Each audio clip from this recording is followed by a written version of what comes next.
자, 가봅시다. 서투른 도적이에요. 돌아와. 어디 보자. 뭐라 참고로 선생님이 지금 문제들은 같이 안 풀고 있죠. 문제 자체의 난이도가 쉬운 것도 있지만 실은 원래 문제가 시사하는 바가 되게 중요한 요소도 있긴 있는데 아직까지는 뭐 새로운 패턴이 등장하지 않아서 그렇게 보면 있습니다. 선생님이 이따가 나중에 문제 풀다가 요 문제의 스타일 자체는 좀 집중을 해야 돼라고 하는 것들이 있으면 그때는 그것만 짚도록 하고 웬만하면 넘어갈게요. 알겠죠? 알아두시고. 자, 서투른 도적이라는 작품을 만나게 됐습니다. 솔직히 이 작품은 그래도 그나마 좀 상대적으로 낯선 작품에 속하죠. 여러분들이 자주 보던 작품은 분명히 아닐 겁니다. 현진건 하면 뭐 고향 이런 작품들이 물론 원래 유명하긴 한데 자, 이 작품에서는 우리가 무슨 내용을 한번 정리를 해봐야 되는지 쭉 한번 진행을 한번 해보도록 합시다. 자, 바로 질문 들어갈게요. 자, 이것도 기본적으로 우리가 좀 알아둬야 될 내용 한번 정리를 해보자면 혹시 너희들 그 작품 기억하는 사람이 있나 모르겠어. 그 아오켤레의 구두로 남은 사내 혹시 이거 배우고 기억한 사람이 있습니까? 그 작품의 내용도 그거잖아.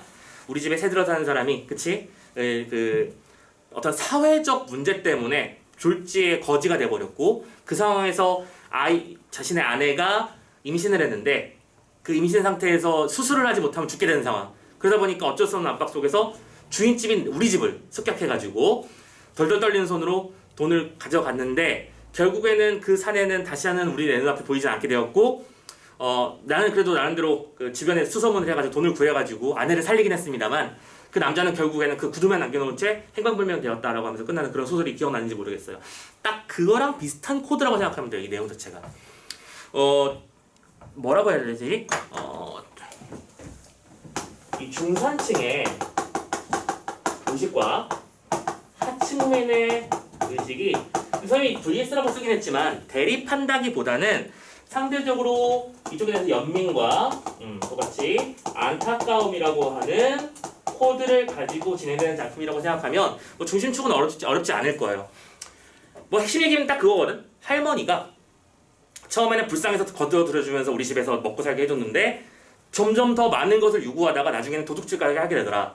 그리고 그런 도둑에 대해서 나는 오히려 안타까움과 애정과 연민을 느끼게 된다. 그런 정도의 내용이 핵심이라고 생각하시면 되는 거고 결론적으로는 이 작품을 통해서도 이 핵심적인 내용은 이거랑 비슷해. 아까 우리가 현진관의 고향에 자꾸 우리 처음 배운 작품이 이 제목이 뭐였지?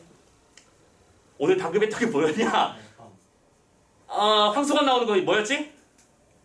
달밤, 땡큐. 달밤, 단어가 머릿속에 안 떠올라. 달밤에서 선생님이 아까 얘기했었죠. 상대방을 관찰하면서 연민과 애정의 시선으로 바라본다. 지금 이 작품도 거의 비슷한 코드라는 점에서는 두 작품을 묶는 것도 충분히 가능하다는 점을 알아두셨으면 좋겠습니다. 중산층의 시선으로 바라본 하층민의 삶, 그리고 거기에 대한 안타까움을 드러낸 작품. 어려운 내용의 코드는 아니라서 이 정도까지만 하면 충분히 얘기할 수 있을 것 같고 이 작품은 그냥 바로 지문으로 들어갈게요. 갑시다. 자, 나는 창의문 밖으로 이사하니 비슷한 얘기 나오잖아, 그치? 창의문 밖이라고 했으니까 실제적으로 존재하는 지명이니까 사실상 당연히 알고 있고요.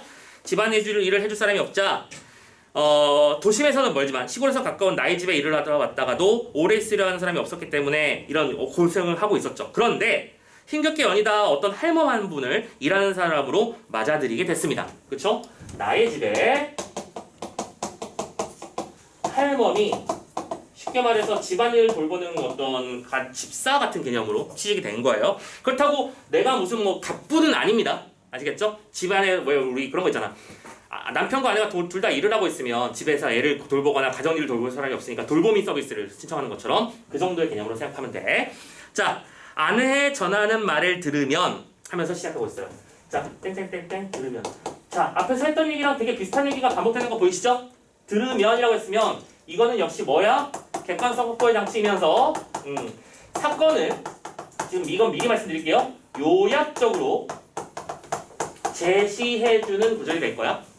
할멈의 어떤 과거의 살이에 대해서 지금 이 작품의 중심축은 아니니까 간략하게 요약적으로 정리해주는데 실제로 읽어봐. 황해도 안악에서 태어났고 농토를 빼앗겼고 아들 부부만 시골에 냅두고 손자 하나 데리고 서울 찾아왔고 장사를 시작했지만 망했고 결국에는 여의력이 돌아다니다가 우리 집에 오게 됐다라는 얘기를 하고 있는 거잖아. 그럼 이건 할머니의 수년에 걸친 역사일 텐데 이 얘기를 꼴랑 몇 줄로 압축시켜버렸지? 이렇게 한 사람의 일대기를 몇 줄 안에 요약하는 경우를 보고 우리는 요약적으로 제시했다라고 한다는 거 알아두셨으면 좋겠고요. 자, 하루 이틀은 어쨌든 그렇게 해서 무사히 지나갔어요. 여기서부터 핵심. 사흘이 못되어 피차의 얼굴이 조금 익어지자 그는 할멈이야 호소와 하소연이 6, 7월 장마 모양으로 그칠 줄을 몰랐다. 6, 7월 장마 뭐예요? 참고로 여러분들 지금 여러분들이 겪고 있는 장마는 선생님이 겪은 장마랑은 좀 결이 많이 달라요. 요즘에 뭐 마른 장마라는 말도 안 되는 표현도 쓰고 있던데 선생님이 어렸을 때 겪었던 장마라는 패턴은 뭐냐면 15일 동안 비가 내리는 거야. 상상해봐. 15일 동안 그치지 않고 비가 와요. 오케이? 그러면 뭔가를 말려도 눅진눅진하고 그지? 참고로 그럴 때는 해만 떴다 하면 사람들이 너도나도 나와서 옷 말리기 바빴어요. 오케이? 그래서 한번 비가 왔다 하면 그치지도 않고 이거 하늘에 구멍 뚫린 건 아닌가 싶을 정도로 걱정될 정도로 많이 왔었는데 요즘에는 우리나라도 약간 스콜 기후랑 좀 바뀌어가는 중인 것 같아요. 아무튼 그런 정서를 좀 알아야 돼. 아무튼 6, 7월 장마라고 하는 건 끊임없이라는 뜻으로 번역해 주시면 되겠습니다. 그래서 뭔가를 계속 호소하고 하소연을 한대요. 할멈의 파란펜 아닌데? 그냥 쓰자. 할멈의 호소와 하소연 이 시작됐대요. 그럼 그게 뭔데요? 그는 아내를 조르다 못해 이젠 나만 보면 조릅니다. 아우 나으리만해 저 새끼를 어떻게 하면 좋을까? 대구로와 대불구하여 13살이라도 못할 일이 없시다. 뭐요? 저 새끼 우리 집 손자 아까 손자 얘기했었잖아 그치? 손자를 우리 집으로 좀 데리고 와서 얘도 같이 키우면 안 되겠느냐는 얘기야. 근데 이거는 말 그대로 식소를 데리고 오는 경우라 말 그대로 애를 키우기 위한 양육비가 또 필요해지는 거잖아 그치? 아이가 먹고 입고 자고 하려면 돈이 분명히 필요할 텐데 그건 내가 쉽게 허락해줄 수 있는 부분이 아니겠죠? 이 사람이 출퇴근하는 게 아니라 우리 집에서 얻어 살고 있으니까. 그래서 보자. 저 건눈방이 비지 않으시니까 우리 아들 내외께 좀 빌려주시깡요. 이 거룩한 댁에서 살게 해줍시오 하면서 심지어 거룩하기까지 하면서 그치 예찬을 하고 있습니다. 제발 부탁한다는 얘기죠. 그러더니 이번엔 또 돈을 10원만 선월급으로 미리 좀 주실까요? 서울에 올라올 때 빈양을 좀 갚아야 되겠시다. 살리소 하면서 그는 제1신의 모든 어려운 사정을 한꺼번에 해결해 보려는 듯 하였다. 오케이? 자신의 주변 일들을 어쨌든 이 사람이 걸렸어. 그러면 이 사람한테 어쨌든 쥐어 뜯어가지고 내가 좀 살 길을 마련해 보려고 하는 그런 의도가 보입니다. 처음에는 허허실수 지나치는 말로만 여겼더니 웬걸 차차 그의 하소연이 졸로 진정으로 가슴에서 우러나오는 것을 깨달았어. 물에 빠진 사람이 한 우럭이를 부여잡는 모양으로 그는 죽을 힘을 다해서 우리에게 매어 달리는 것을 알았다. 선생님이 수영을 못하지만 유튜브나 이런 데 좋은 정보가 정말 많이 나오잖아? 가만히 듣고 있으면 맞겠다 싶은 게 만약 선생님도 물에 빠지면 피 안 보일 것 같아요. 그냥 일단 뭐 주변에 잡히는 거 아무거나 잡고 일단 나오려고 용을 쓰겠죠. 그래서 실제로 구조대원들도 방금 빠진 사람은 어떻게 하냐면 그냥 기다린대요. 방금 빠졌는데 지금 어프어프를 하고 있다 그러면 주변을 맴돌면서 뭘 기다리냐면 저 사람이 힘 빠지길 기다린대요. 오케이?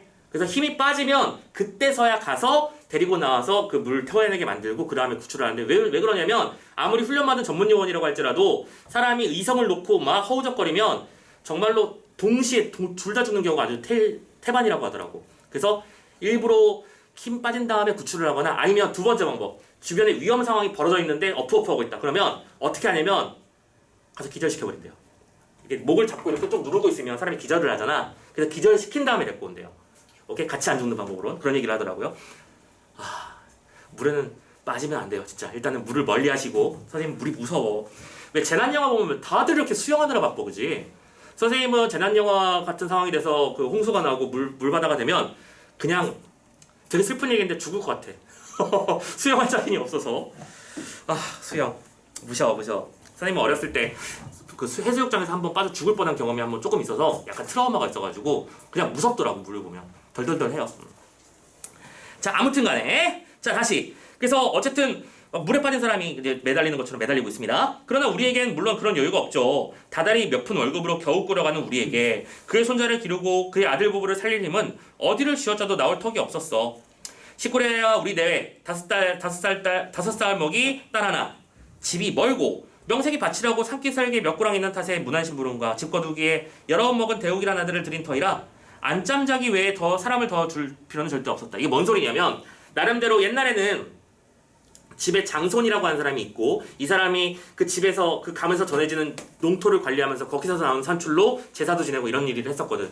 근데 그런 거와 관련해서 대욱이라는 아이를 데리고 와서 이 집안의 장손을 이제 서울에서 키워주고 이런 일을 하고 있다는 거야. 그러니까 우리는 우리 가족도 힘든데 우리 친척이 아이도 데리고 있는데 할멈도 데려와서 살고 있는데 거기다 또 한 명을 더 들여온다? 아 싫다 이거지. 힘들다 이거죠. 오케이? 자 그래서 청을 들어줄 수 없었던 겁니다. 하지만 중요한 건 이거야. 나의 마음은 무거웠다. 일단 나 나왔고요. 이 호소와 하소연을 대하는 나의 표는 뭐예요? 무거움입니다. 자책감이라고 볼 수도 있겠죠? 인물의 행동을 대하는 인물의 심리니까 심리 체크 잘 해주시고 그에게 동정을 하면 할수록 고통이 커졌다고 했습니다. 고통이라는 단어도 보이네요. 험난한 인생의 길의 산부변을 눈앞에 보는 듯해서 나의 가슴만 점점 어두워지고 있습니다. 우리는 참고로 이런 걸 뭐라고 부르지? 맨날 보던 그거 내적 갈등이 등장하고 있다. 어려움 없죠? 계속. 심지어 낮보다도 밤이 더 건드기 어려웠어. 낮에는 나도 집에 없으니까 또 일도 바쁘니까 서로 조를 겨를이 없지만 밤에 저녁 먹고 앉아있으면 애원이 그냥 머릿속을 막 때려요. 두 방에 불 떼기가 어려워서 장지로 막은 원방에 우리는 아래간에 자고 그는 윗간에 자니 한 방이나 침대가 없었어. 그쵸? 그러니까 우리 집도 나의 집 역시 우리 집이죠.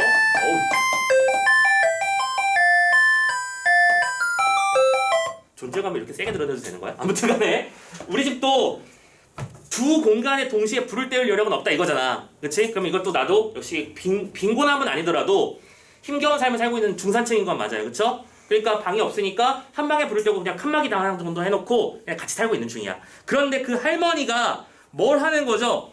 그의 한숨과 호소는 장지하 낙엽에 폭포수같이 쏟아진다 라고 표현했습니다. 자 지금 이 할머니의 호소와 하소연을 표현할 때 계속해서 비유적인 표현들이 등장하고 있습니다. 그쵸? 두 가지가 있었어요. 하나로는 앞에 그 6, 7월 장마처럼 이라고 표현했었고요. 이번에는 폭포수같이 이라고 말했습니다. 자 이런 부분도 부분적으로 드러나 있는 표현상 특징 요소니까 체크할 만한 가치는 물론 있겠죠. 그쵸? 체크해 주시고요. 계속 끊이지 않는다는 뜻으로 보면 되겠다. 잠도 안 자? 내가 깨어있는 듯한 눈치만 보이면 막 원정과 서름을 슬픔을 눌어놓습니다. 이 거룩한 댁에서 자기를 안 살려주면 누가 살리느냐 하면서 마치 내가 꼭 그를 구해야 되는 의무가 있는 것처럼 굳세게 줄기차게 조르고 볶고 호소하고 예언합니다. 불면증이 있는 나는 그래서 이따금 뜬 눈까지 됩니다. 잠꼬대처럼 호소를 중얼거리더라도 그는 흔히 고단한 꿈을 맺는 모양이나 이 꿈이 도무지 길지를 않아. 그러면 할머니도 굉장히 괴로워하면서 하루하루 살고 있는 겁니다. 높던 숨소리는 이내 깊은 한숨으로 변합니다. 그렇다. 정말 깊은 한숨이다. 바닷속 깊이 파도가 있는 모양으로 또 비유지? 벌써 세 번째야 그지? 모양으로 우후하는 처량한 울림을 냅니다. 한숨과 할멈의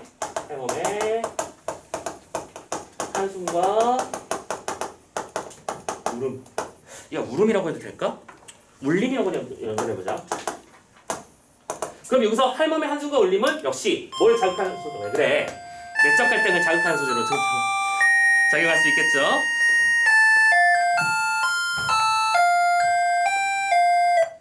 그래서 자 그의 첫마디 만마디 말보다도 이 한숨이야말로 슬픔, 번민, 고통을 웅변으로 설명해 주죠. 잠결에도 이 소리만 들으면 번쩍 눈이 떠집니다. 10손 20손이 나를 손들어 깨운다고 한들 이 인생의 최후의 휘파람 같은 무겁고 우렁차고 비통한 이 울림처럼 나의 마음을 뒤흔들고 마음을 움직이지 못하였으리. 나는 잠을 잊어버렸고 그치 이리지척 뒤리지척 참고로 이렇게 이리지척 뒤리지척 하는 걸 사자성어로 전전반칙 그치 그는 청을 하다 듣지 않으니까 이번에는 데우기를 미워하기 시작합니다.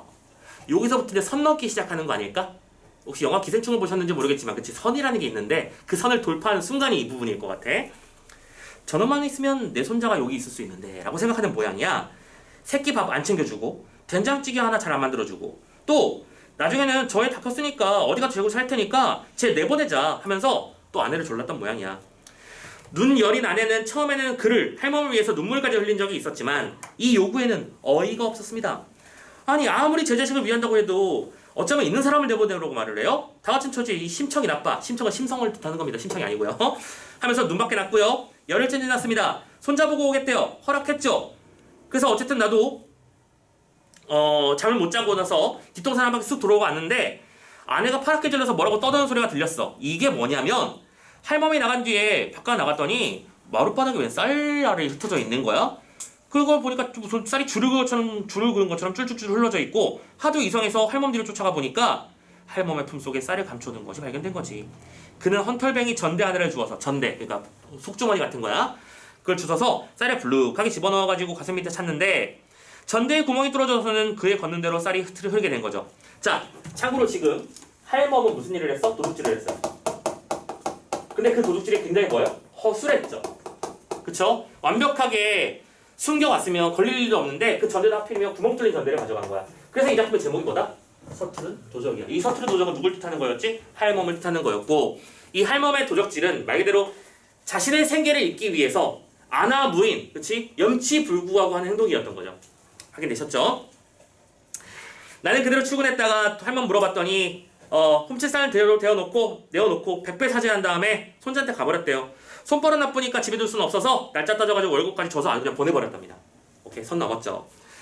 자, 아무튼 이런 사건이 있는 뒤에 여기 보십시다. 이제 마지막 장면이에요. 대우기는 잠옷 분개한 중에서도 이제 그 할머니가 그랬냐면서 화를 냈을 것이고, 당연히 나를 눈의 가시처럼 여겼을 테니까 대우기 역시 할머니를 안 좋아했겠지. 자, 이렇게 말하죠. 이번 사건에 대우기가 제일 치를 떨었다. 고지식한 그는 무슨 제시? 직접 제시. 그지? 참고로 상대적으로 우리가 지문을 읽을 때 이거 되게 중요한 얘기입니다. 지문을 읽을 때 선생님이 가장 강조하는 게 뭐였어? 알게 모르게 드러나는 차이점에 집중하라였죠. 그죠? 지금 이 녀석은 되게 기초적인 거지만 되게 시사하는 바가 큰 게, 여태까지 할멈의 경우에는 뭘 통해서 인격과 성격을 드러냈죠? 대사와, 그치? 행동이었습니다. 기억나십니까? 오케이? 이런 대사를 쳤고, 이런 한숨을 지었고, 이런 얘기를 퍼포스처럼 꺼냈다라고 했었죠. 우리는 이런 제시를 보고 뭐라고 하거든? 간접 제시라고 하는데, 방금 대우기는 어떤 사람이라고 했어? 그냥 직접 서술해버렸죠. 그리고 이렇게 직접적인 서술을 하는 것을 말 그대로 우리는 직접 서술이라고 부르니, 이렇게 대놓고 차이가 드러나버리면 이거는 문제를 출제하는 사람들의 입장에서는 아주 입맛 당기는 요소야. 무슨 말인지 알겠죠? 명확하게 근거를 잡을 수 있고, 그 근거가 이렇게 대치되면 여러분들은 지문을 읽을 때 이런 식으로 꼭 무슨 직접 제시, 간접 제시 이런 차이, 그런 것만 뿐만이 아니라 등장하는 인물의 성격 제시 방법도 그렇지만 서술자의 어떤 태도라든지, 그리고 서술하는 방식이라든지, 이런 다양한 요소들이 서로 어떻게 차이가 나는지를 신경 쓰면서 읽는 게 되게 중요합니다. 오케이? 그리고 이게 눈에 띄기 시작하는 순간이 여러분들의 문학 성적이 딱 오르는 순간일 거야. 감이 잡힌다는 게 이런 거거든. 물리가 튄다는 게 이런 거고요. 아, 이런 식이겠구나 라는 거 느끼시는 게 되게 중요합니다. 아시겠죠? 이게 한두 번 본다고 빨리 나타나는 건 아니지만 여러 번 연습을 해주세요.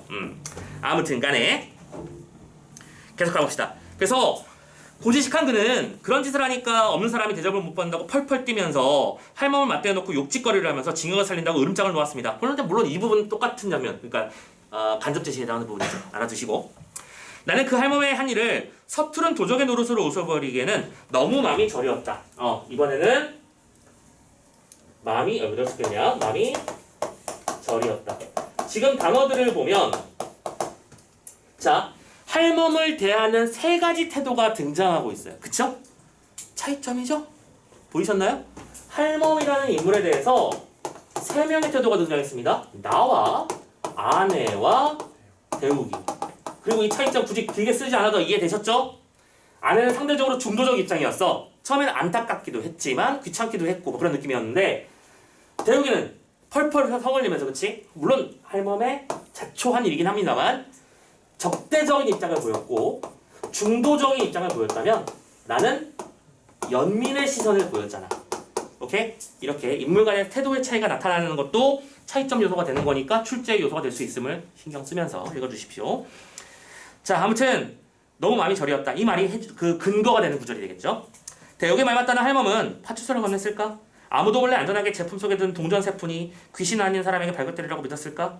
사랑하는 손자에게 옥춘당으로 변할, 옥춘당 말 그대로 그 사탕이 사탕, 당이니까 당, 그 사탕을 당이라고 불렀어 옛날에. 나 변할 그 귀중한 동전세푼을 확실치 않은 걷길에 그렇게 쉽게 넣어놨을까? 그는, 여기서 그는 누구를 말하는 거라고? 할멈이야, 도무지 아니야? 할멈은 일부러 동전세푼을 내던진 거야. 내 보란 듯이 내던진 거야. 섬으로 있는 쌀을 몇 주 몸친들 어떻단 말이냐? 내 굶주린 내 손자에게 한 끼 이팝, 그러니까 이와 조와 그 보리 이런 쌀들을 우리가 이팝이라고 부릅니다. 한번 묶어서 쌀밥 아닌 것들을 말하는 거예요. 이팝을 해준들, 이로 만든 밥을 해준들 어떻단 말이냐? 무슨 대사냐? 품속에 넣은 쌀까지 우겨 뺏는 알뜰한 요것들아, 이 동전 서푼이나마 마저 받아라. 잘 살아라 하면서 이 동전을 던진 거야. 그러니까 할머니는 죄송합니다 하면서 보상금으로 아 이거 중간에 내가 흘린 것도 있고 잃어버린 것도 있고 내가 죄송하니까 내 전 재산 3푼 드릴게요. 근데 그 3푼이라고 해봤자 사탕값이라고. 근데 할머니는 이렇게 줬겠지만 내 마음에는 그게 어떻게 되는 거야? 얘따 이것들아 먹고 떨어져 버려라 이렇게 생각하는 거지. 내가 삶이 힘들긴 하지만 그 쌀 조금 요만큼 가져가는 게 삶에 타격을 줄 만큼 어려운 건 솔직히 아니었던 거거든. 오케이? 자 그래서 그렇게 내가 뭘 느끼고 있는 거야? 죄책감을 느끼고 있는 거고 그 죄책감과 내적 갈등을 지금 여기서는 할머니의 인상으로 표현하고 있는 중이다. 확인되시죠? 우리의 얼굴을 향해서 이 심장을 향해서 이 동전서푼을 후려 갈긴 것이다 라고 표현을 하고 있습니다. 자 어쨌든 작품의 내용들을 가만히 살펴보면 이 똑같은 패턴 나의 시선을 통해 바라본 할머니의 도둑질 그리고 그 도둑질이 이루어질 수밖에 없었던 비극적 사회 현실에 대해서 고발하는 작품 이 정도로 정리해 주시면 이 작품은 쉽게 이해할 수 있을 것 같고요. 딱히 어렵지 않죠 작품이? 이건 다른 장면 나와도 크게 어려움 없을 것 같으니까 이거는 쉽게 그냥 넘어갈게요. 자 그리고 그런데 선생님이 그 다음에 요 녀석이기 때문에 선생님 한 지문을 더 실어놓은 게 있어요. 뭐냐면 잠깐만요. 내가 이걸 자 자료집을 잠깐만 열어봅시다. 자료집에 서투른 도적 뒤편을 열어보시면 왼 제목에 뭐 사건의 전개 양상이라고 되어 있으면서 왼쪽 아래에 54페이지로 펴져 있는 신문지와 철창이라고 하는 작품이 있을 거야. 혹시 찾으셨나요? 찾아주세요. 페이지 없어서 누차 말합니다. 미안해요. 선생님 실수 한 번 했는데 그게 너무 크게 원해요 선생님이. 자, 요 작품도 이거 현진건 나왔고 이 코드를 얘기한다는 점에서 꼭 한번 봐야 되는 작품이며 실제로 이 작품도 기출 작품이에요. 그래서 이 녀석은 한 번쯤 점검하라는 의미로 줍니다. 아시겠죠? 근데 코드가 비슷해. 제목이 신문지와 철창인데 중심 스토리는 이 정도로 생각하면 돼. 자, 감옥에 갇혀있는 나. 그런데 어느 날 최고 휴가법이 들어온다는 소문을 듣고 우리는 덜덜덜 하고 있어. 밖에서 막 살인 저지르고 이런 사람이라고 알려져서 감옥에 있는 구치소 사람들끼리 남들 덜덜 떨고 있는데 정작 들어온 건 내 할아버지 한 분이야. 그리고 할아버지는 맨날 하는 걱정이 아이고 우리 손주 어떡해 그런 사람인 거야. 오케이? 자 어떤 코드가 비슷한지 딱 감이 잡히시죠? 사회적으로는 휴가법이라고 낙인 찍혀 있지만 실은 그 정도까지는 아닌 사람의 이야기. 자 봐봐. 앞부분 주거리 보자. 나는 어쭙지 않은 일로 경찰서 유치장에서 며칠을 보냈어. 자 1인칭 관찰자인 나. 똑같은 코드인 거 보이시죠? 그런데 어느 날 입구 쪽에 서러운 소리에 호기심을 느낀 우리는 20년 징역살이의 강도라는 말에 어떤 범인에 대한 공포심을 느꼈어요. 야 징역이 20년이면 거의 뭐 사람 죽이는 레벨 아니야? 이렇게 생각한 거겠지? 덜덜 하고 있는데 막상 끌려온 사람은 누구죠? 남루하고 가냘픈 노인인 것뿐이야. 그러면서 그 사람의 전말을 듣게 되는 것인데 자 봅시다. 그리고 저 노란 수건은 복면한 데 쓴 달인가 하면서 우리 둘동은 어이없이 웃었습니다. 참 활극의 우리 주인공은 얼굴을 나타낸 찰나에 희소극의 배우가 되고 말았다라고 표현되는데 뭐냐면 자 아저씨가 들어왔는데 처음에는 이제 이렇게 뭐 둘러쓰고 있어가지고 얼굴이 잘 안 보였어. 그래서 얼굴을 싹 벗었는데 처음에 머릿속에 기대했던 내용은 아까 뭐라고? 흉악범 어찌 머리 딱 채고 이래가지고 이런 사람이 들어올 거라고 생각했는데 딱 벗겨놓고 보니까 웬 웃기게 생긴 할아버지 한 분이 계신 거야. 그래서 그 얘기를 어떻게 표현한 거냐면 참 활극 밑에 써져 있지만 참혹한 활극이 뭐예요? 여러분들 액션 활극이라는 말 들어본 적 있죠? 활동적으로 움직이는 뭐 스파이더맨, 어벤져스 이런 느낌인 겁니다. 그런 사람인 줄을 알았던 주인공이 희소극, 희가 기쁠 희고 손을 웃을 소자입니다. 그쵸? 코미디언이라는 뜻이잖아 이거. 코미디언의 얼굴을 한 할배 한 명이 나오는 거죠. 자 기대가 반전됐어요.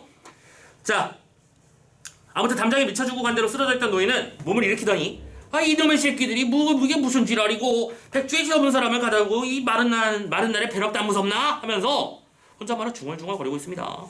그런데 갑자기 우리 인식이 하면서 코를 들이마시기 시작해요.